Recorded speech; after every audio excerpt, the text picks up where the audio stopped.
أبي هريرة رضي الله عنه قال: قال رسول الله صلى الله عليه وسلم: لا يلج النار رجل بكى من خشية الله حتى يعود اللبن في الضرع، ولا يجتمع غبار في سبيل الله ودخان جهنم. رواه الترمذي وقال: حديث حسن صحيح. وعنه قال: قال رسول الله صلى الله عليه وسلم: 7 يظلهم الله في ظله يوم لا ظل إلا ظله: إمام عادل، وشاب نشأ في عبادة الله تعالى،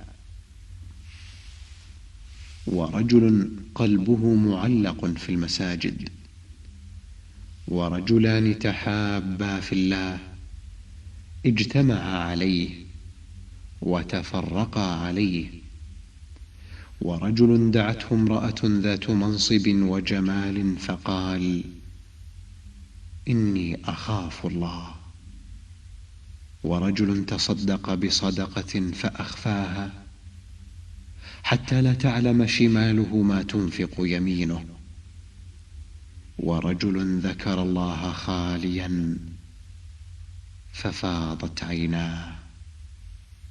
متفق عليه.